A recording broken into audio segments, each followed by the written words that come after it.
Sobre las ruinas de Europa, las campanas de las iglesias sonaban, los rifles disparaban al aire y las pancartas proclamaban un día de liberación.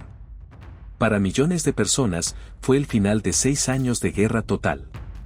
Pero para un cierto grupo de mujeres jóvenes que estaban paradas en las sombras de los patios de las vías del ferrocarril alemanas, este día significaba algo muy diferente.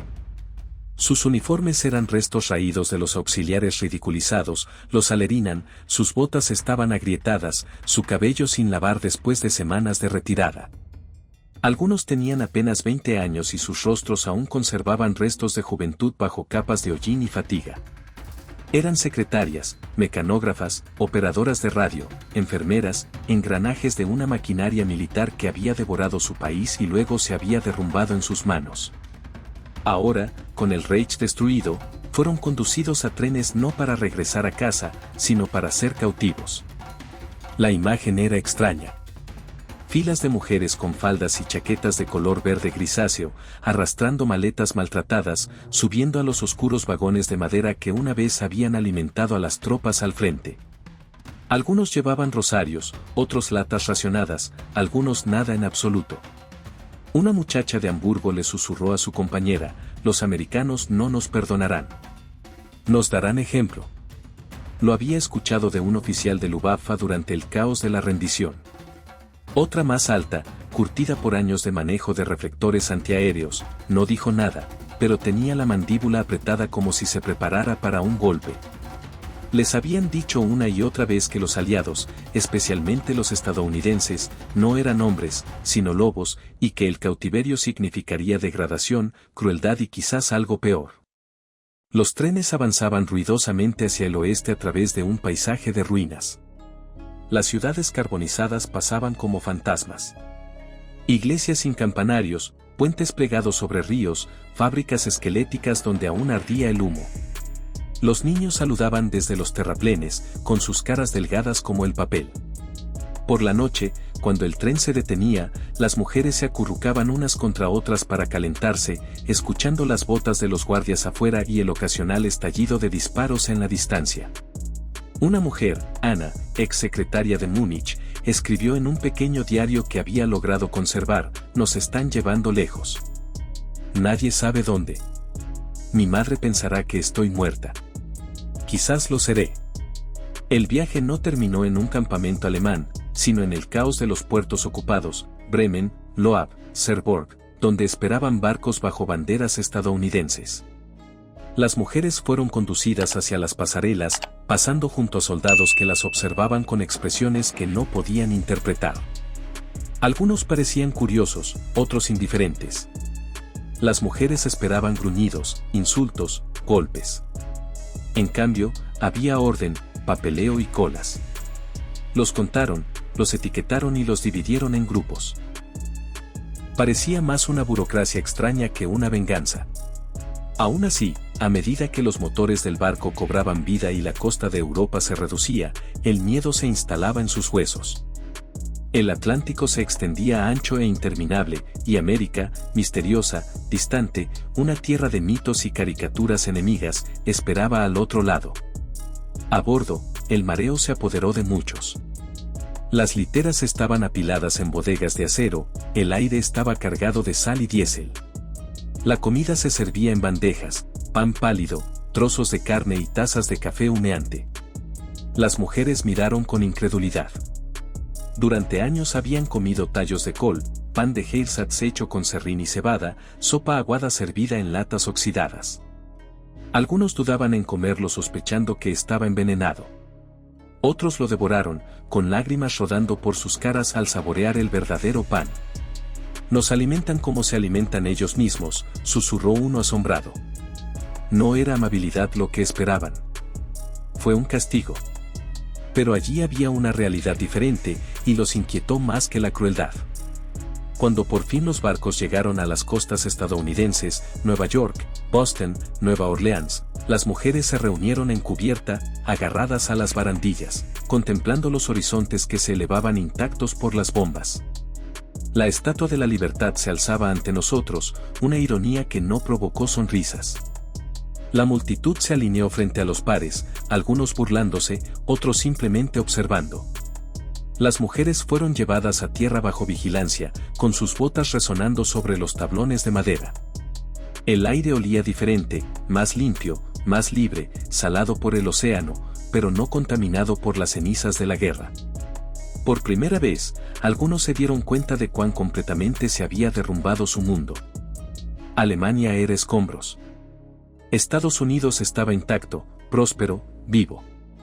Los autobuses y trenes los transportaron tierra adentro hasta los campamentos construidos en todo Estados Unidos, Fort Oglethorpe en Georgia, Camp Ruston en Luisiana y docenas más. Los caminos se extendían ante ellos, flanqueados por campos verdes y pueblos donde los niños montaban en bicicleta y las casas brillaban con porches blancos. Para las mujeres que habían visto sus propias ciudades arder bajo las bombas aliadas, el espectáculo era casi incomprensible. Susurraban entre ellos. ¿Era esta realmente la tierra de los monstruos? ¿Podría ser real esta abundancia? El Reich había prometido la victoria y entregó ruinas. El enemigo que les habían enseñado a odiar parecía vivir en otro universo completamente. A las puertas de los campos se registraban sus nombres, se catalogaban sus posesiones y se intercambiaban uniformes por trabajos sencillos. Pero antes de que pudieran establecerse, había un paso más. Los guardias, firmes pero no brutales, los dirigieron hacia un edificio. En el interior silbaba el vapor y goteaba el agua. Era la estación de despiojado, aunque las mujeres aún no lo sabían. Sus corazones latían con fuerza. Esto podría ser la humillación, la degradación, la crueldad de la que les habían advertido. En la larga fila se oían susurros. Aquí es donde nos harán sufrir. Una se aferró a su maleta como si fuera un escudo. Otra se santiguó en silencio. La fila avanzaba lentamente y, a medida que cada mujer entraba en la sala embaldosada, sus expectativas chocaban con la realidad. Les entregaron pastillas de jabón, jabón de verdad, espeso, blanco, pesado en la mano y con un ligero olor a flores. Después llegaron las toallas y luego las prendas limpias. Las duchas liberaron chorros de agua caliente, lavando meses de suciedad. Algunas mujeres lloraban abiertamente y el sonido resonaba en las baldosas.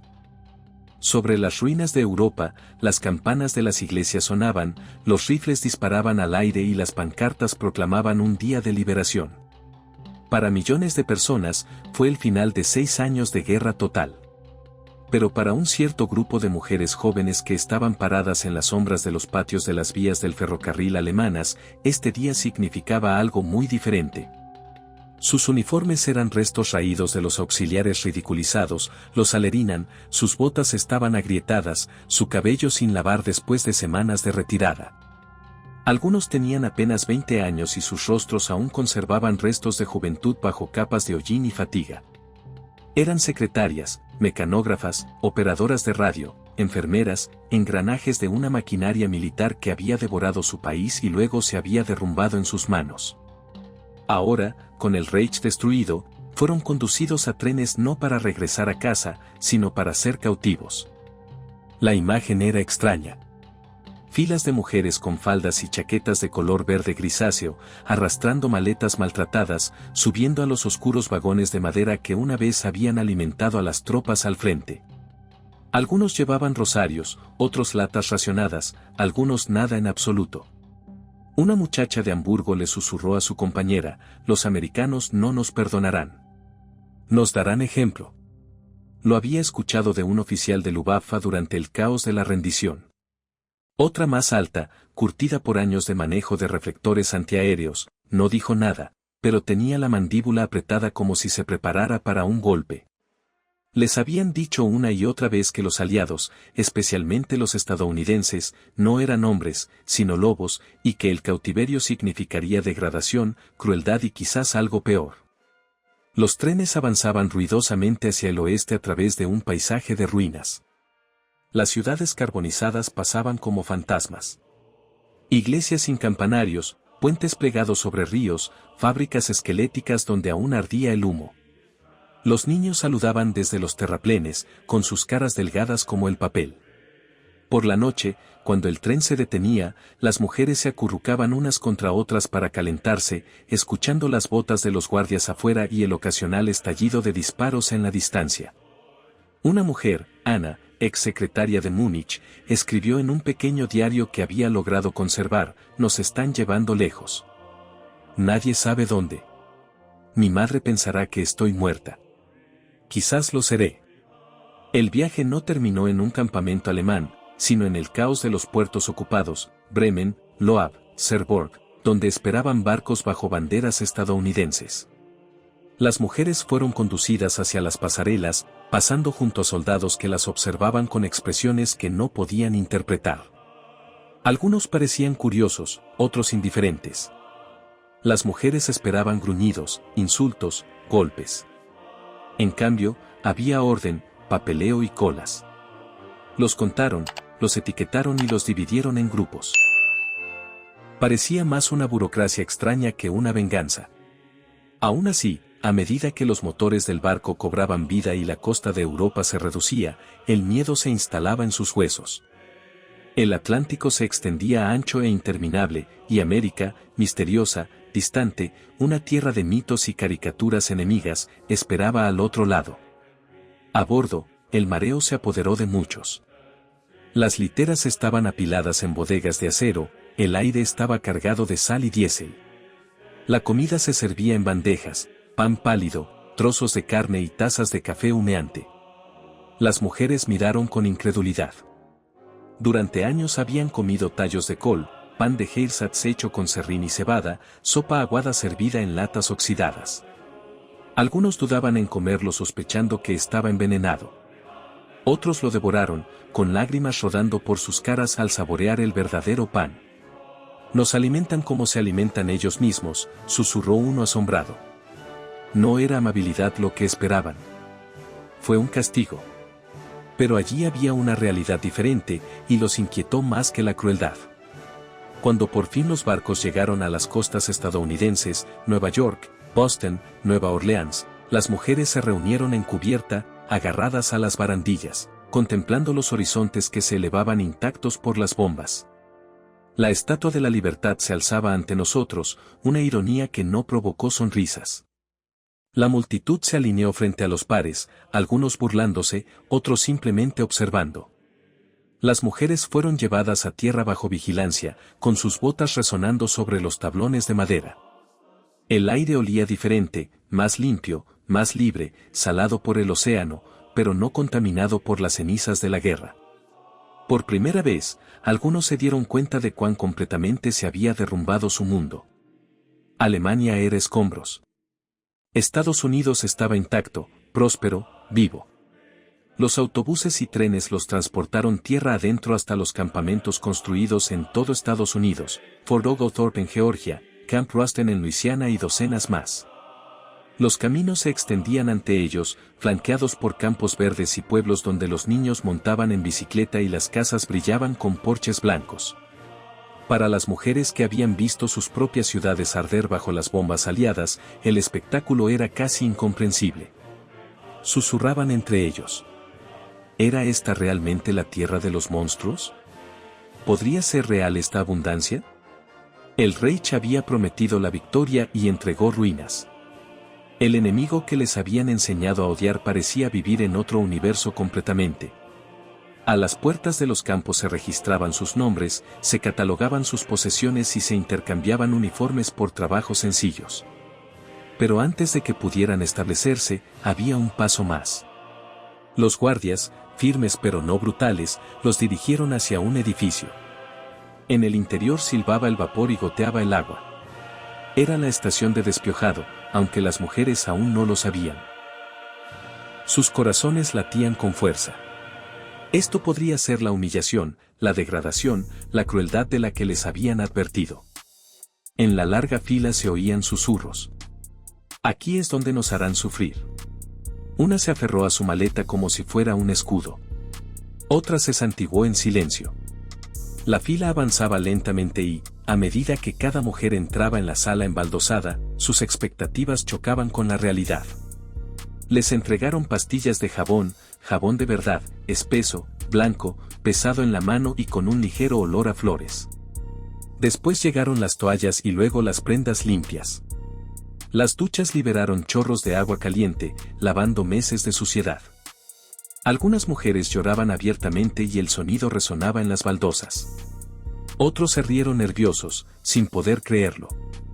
Por primera vez en años, se sintieron limpios, su cabello libre de piojos, su piel libre de suciedad. No fue una humillación sino una restauración, y lo sacudió hasta el fondo. Ana volvió a escribir en su diario esa noche, con su letra temblorosa sobre la página.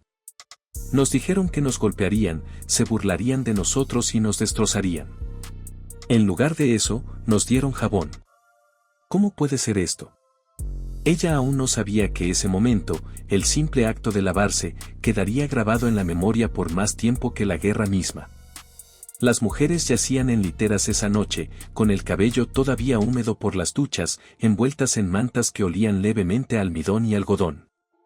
Afuera, el caballero americano zumbaba con los grillos, lejos del estruendo de las armas.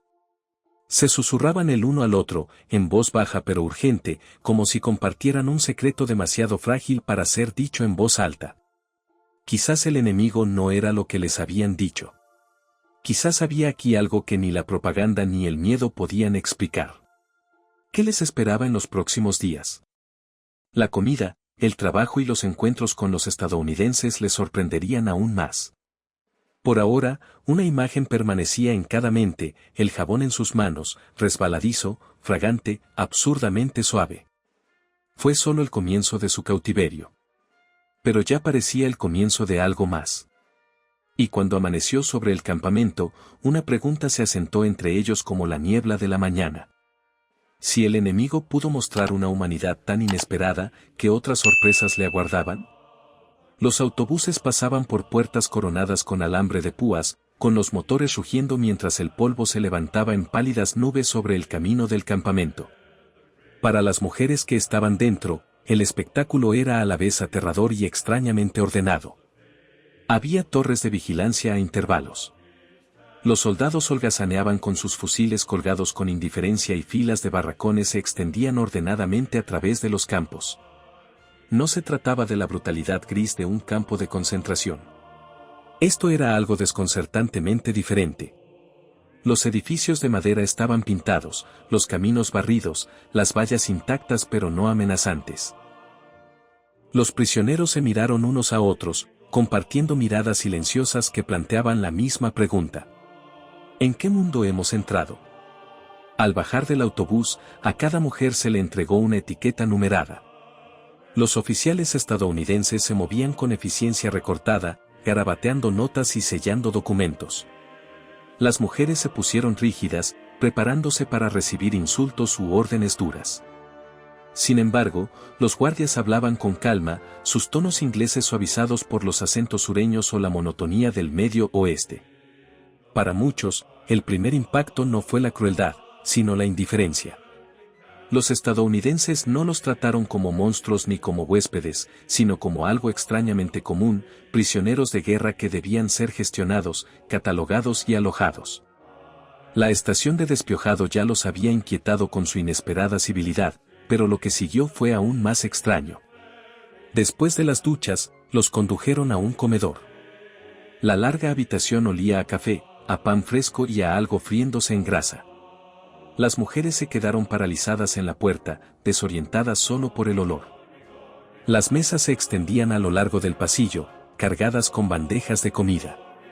Patatas hervidas, zanahorias, estofado de ternera, panecillos suaves rebozados de mantequilla.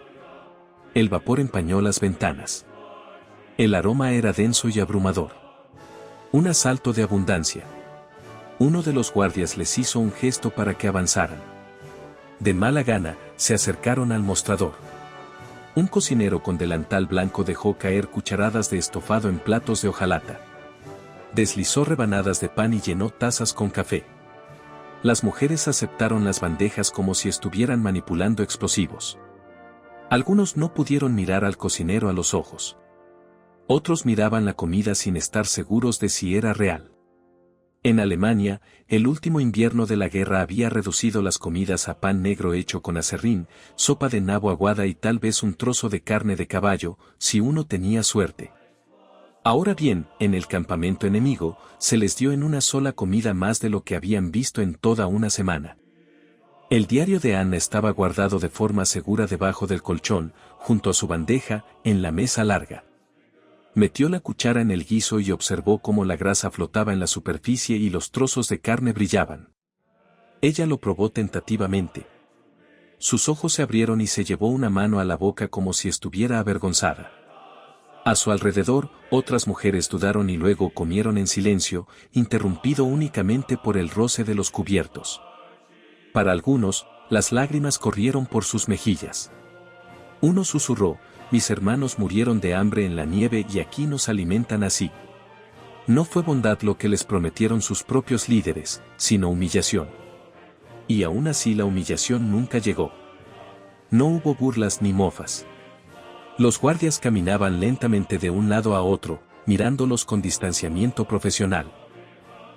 Un joven soldado, apenas mayor que las propias mujeres, incluso les dedicó una sonrisa torcida al pasar, como para tranquilizarlas. Los prisioneros no estaban preparados para tales contradicciones.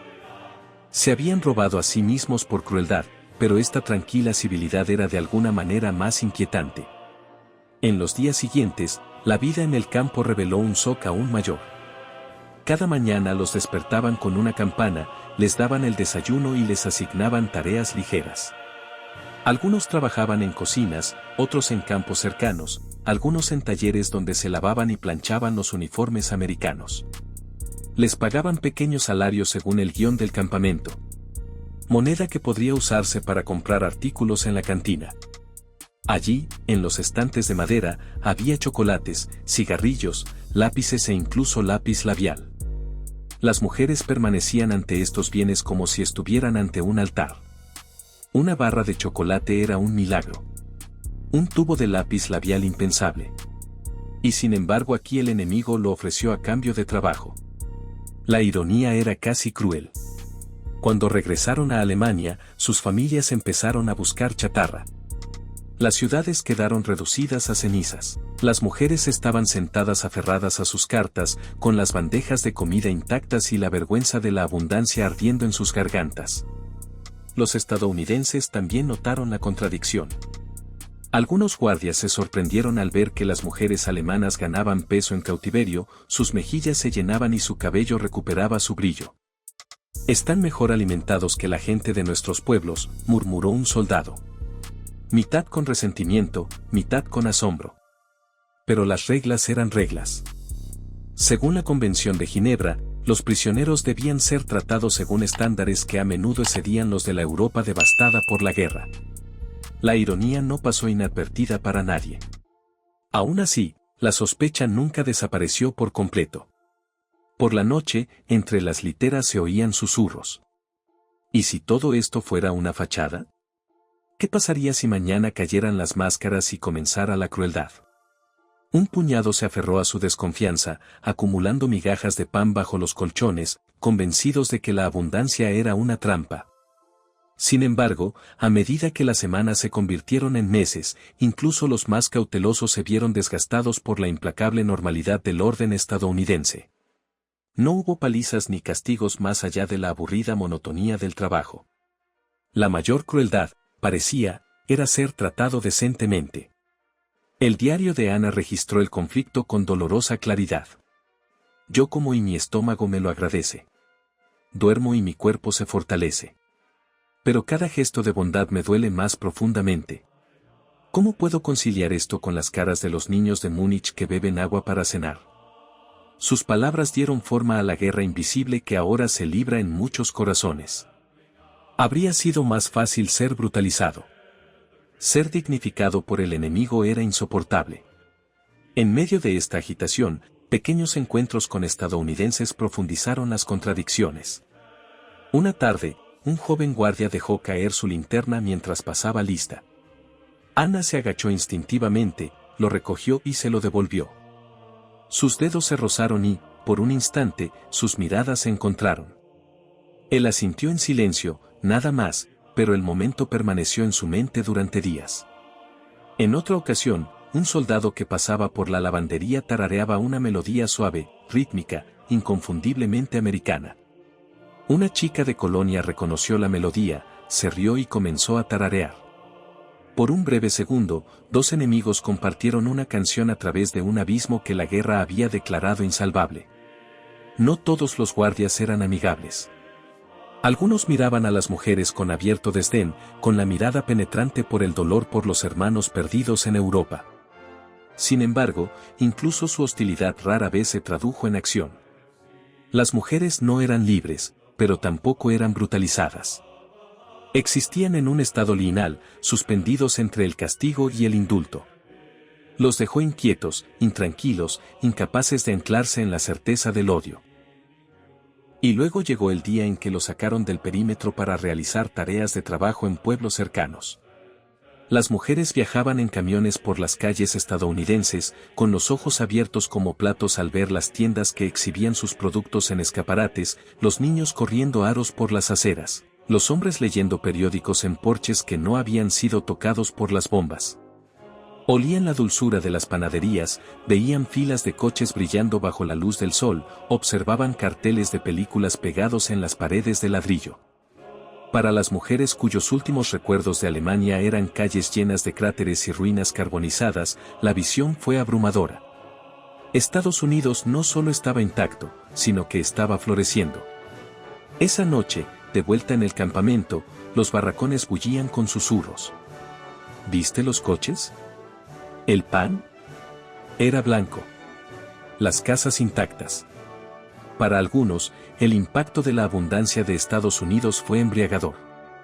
Para otros, fue una prueba insoportable del colapso de Alemania. El Reich que les había prometido un imperio solo había dejado ruinas. El enemigo había entregado el mundo a la abundancia. Era una verdad demasiado grande para tragarla, demasiado aguda para ignorarla. El conflicto, antes externo, ahora se volvió interno. En sus corazones, la lealtad luchaba con la realidad, el orgullo con la gratitud, el odio con la admiración reticente. No fue un choque de ejércitos, sino una lenta erosión de la creencia. Cada barra de chocolate, cada ducha caliente, cada vistazo a una calle estadounidense intacta socavaban la fortaleza de la propaganda. Las mujeres comenzaron a darse cuenta de que el Reich no solo había mentido, sino que les había robado su visión del mundo.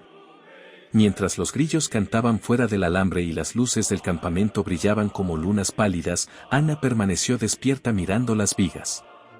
Pensó en su familia en Múnich, en su madre hirviendo hierbas para la cena, en los escombros donde una vez estuvo su oficina. Pensó que dos de los guardias estadounidenses asintieron, el chocolate se derritió en su lengua y el agua limpia corrió por su espalda. Entre estas imágenes se extendía un abismo que ella aún no podía cruzar. Pero en su corazón sabía que algo dentro de ella estaba cambiando, algo irreversible. Y cuando otro amanecer amaneció en el campamento, dorando el alambre de púas en oro, las mujeres comprendieron que la supervivencia ya no era la única cuestión. El verdadero desafío residía en afrontar lo que su cautiverio revelaba sobre el enemigo, sobre su patria y sobre ellos mismos. Las hojas de otoño flotaban en el patio del campamento, crujientes y doradas con la brisa. La estación había cambiado, aunque el tiempo dentro del alambre parecía extrañamente fluido, su paso marcado menos por calendarios que por el ritmo de las comidas, el trabajo y las cartas de casa. Sin embargo, debajo de la rutina, algo profundo había echado raíces. Durante meses, las mujeres habían vivido con el shock de sobrevivir en Estados Unidos, sus días estaban llenos de jabón, pan y una desconcertante civilidad. Pero ahora llegaba el momento más difícil de afrontar, lo que todo esto significaba para quienes habían sido y para quienes podrían llegar a ser. Una tarde, Anna estaba sentada en los escalones de la entrada, con el diario equilibrado sobre sus rodillas. Ella escribió a la luz que se desvanecía, sus palabras más nítidas que antes, como si ya no pudiera contener el conflicto que se agitaba en su interior. He comido más en cautiverio que en todos los inviernos del Reich. He dormido sin miedo a las bombas, y sin embargo mi corazón no está en paz. ¿Qué clase de mundo es este donde el enemigo muestra más dignidad que el nuestro? Su letra temblaba. Hizo una pausa al oír la risa de un grupo cercano de mujeres. Intercambiaban caramelos, bromeaban sobre tonos de lápiz labial, con voces brillantes como si la guerra nunca las hubiera tocado. Ana las envidiaba, pero no podía unirse a ellas. Su lealtad a su patria destrozada pesaba demasiado, incluso mientras se le escapaba de las manos. Los estadounidenses, por su parte, se acostumbraron a sus improbables prisioneros. Algunos guardias dejaron de verlos como símbolos de un régimen enemigo y comenzaron a reconocerlos como individuos, frágiles, testarudos, desconcertados, a veces incluso encantadores en sus torpes intentos de hablar inglés. Algunos guardias compartían cigarrillos, pasándolos en silencio a través de la alambrada, un gesto más humano que político. Pero por cada acto de silenciosa bondad, quedaba una distancia. Estos seguían siendo el enemigo, seguían siendo prisioneros, seguían siendo recordatorios de vidas perdidas en el extranjero. El campo nunca estaba libre de tensión, solo suavizada por la rutina. Sin embargo, era fuera de la alambrada donde llegaban las mayores revelaciones. Con mayor frecuencia. Ahora, las mujeres eran enviadas a pueblos estadounidenses para trabajar, con escolta, pero con más libertad de la que jamás imaginaron. Recogían algodón en los campos, trabajaban en las canastas o arreglaban parques municipales. La gente del pueblo las observaba con curiosidad. A veces frías, a veces cálidas, a veces indiferentes. Los niños se burlaban abiertamente, señalando a las chicas alemanas, mientras los comerciantes las observaban desde las puertas. Sin embargo, lo que más impactaba a las mujeres no era la hostilidad, sino la normalidad. La vida estadounidense fluía sin interrupciones. Los cines iluminaban sus yeguas. Los supermercados exhibían estantes repletos. Las radios emitían jazz y resultados de béisbol a todo volumen. 4 mujeres de ciudades donde los escombros habían reemplazado los bulevares. El lugar era casi insoportable. Un día, después de horas de cosecha, el grupo de Ana recibió un almuerzo en el salón de una iglesia por voluntarios locales. Las mesas rebosaban de sándwiches, fruta y pasteles. Las mujeres dudaron, con las manos en alto, como si temieran que la comida se esfumara. Una anciana estadounidense, con una flor en el delantal, las instó suavemente: coman, coman. Ana mordió una manzana crujiente y dulce, y casi lloró. No había probado fruta desde 1942. Al otro lado de la mesa, otra prisionera susurró: esto es el paraíso. Pero Ana se limitó a contemplar la pulpa blanca de la manzana. Oyendo la voz de su madre en el recuerdo: guarda la cáscara para la sopa. El contraste casi la destrozó. Por la noche, de vuelta en el cuartel, las conversaciones se volvieron más intensas. Hablaban del hogar, de familias que sobrevivían en sótanos, de niños descalzos en la nieve, de hermanos perdidos en el frente oriental. Algunos empezaron a admitir en voz alta lo que durante mucho tiempo había sido indecible, que tal vez su nación les había mentido, los había sacrificado no por la gloria, sino por la destrucción. Nos enseñaron que eran bestias, murmuró una mujer, con la mirada fija en su manta. ¿Pero quiénes son las bestias ahora? ¿Los que bombardearon nuestros hogares o los que construyeron este mundo de abundancia? Nadie respondió. El silencio pesaba más que las palabras. Sin embargo, la culpa no era la única carga. La gratitud también los inquietaba. Eran prisioneros, pero estaban vivos, limpios, alimentados. Habían esperado ser despojadas de su dignidad. Sin embargo, les habían dado más de lo que se atrevían a imaginar. El jabón, las duchas, el chocolate, todo era muestra de algo más grande, algo más difícil de nombrar. ¿Era piedad? ¿Era hipocresía? ¿O era simplemente que los estadounidenses vivían según reglas que el Reich había abandonado hacía tiempo? Cada mujer lidiaba sola con las preguntas, incapaz de resolverlas, pero incapaz de apartar la mirada. El diario de Ana se convirtió en una confesión de esta agitación. Sería más fácil odiar. El odio es una fortaleza. Mantiene al mundo afuera. Pero lo que nos dan, pan, jabón, música, se desliza por los muros. Exige que los veamos como humanos. Y si son humanos, entonces, ¿Qué pasa con toda la sangre, todas las ruinas, todas las mentiras que nos tragamos? Cerró el libro una noche, incapaz de escribir más. Con el pecho apretado por algo parecido a la traición. Los guardias también percibieron el cambio. Vieron a sus prisioneras reírse de las películas estadounidenses que proyectaban en los cines improvisados del campo, las vieron cantar torpe pero sinceramente las canciones de la radio. Era cautivador, inquietante. Un sargento le comentó a otro: te olvidarías por un minuto de que eran el enemigo si no miraras los uniformes. El comentario contenía tanto una advertencia como un asombro. La guerra había exigido límites claros. La vida los desdibujaba. Sin embargo, la mayor conmoción no residía en la comida, el trabajo ni los atisbos de las calles estadounidenses, sino en el espejo. Los cuerpos de las mujeres cambiaron. Sus rostros se rellenaron. El cabello recuperó su brillo. El color regresó a las mejillas.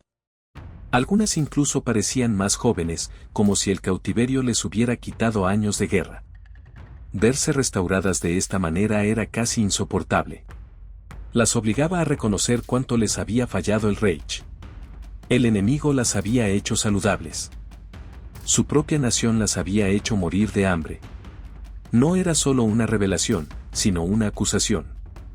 Y, sin embargo, incluso mientras se adaptaban, incluso mientras reían, una inquietud se cernía sobre todo, porque sabían que el cautiverio no podía durar para siempre.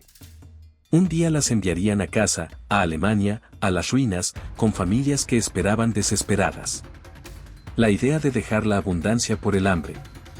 De nuevo, el intercambio de jabón por hollín los llenó de pavor. Más de uno susurraba por la noche: tengo miedo de volver. Era una traición admitirlo, pero cierto. Con la llegada del invierno, corrían rumores de traslados inminentes, de repatriación, de viajes al este. Los susurros llenaban los barracones de inquietud.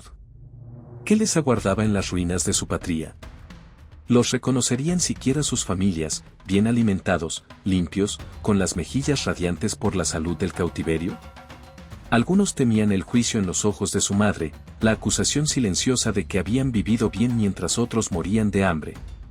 Ana, mirando de nuevo su diario, escribió las palabras que nunca antes se había atrevido a decir. Temo irme más que llegar.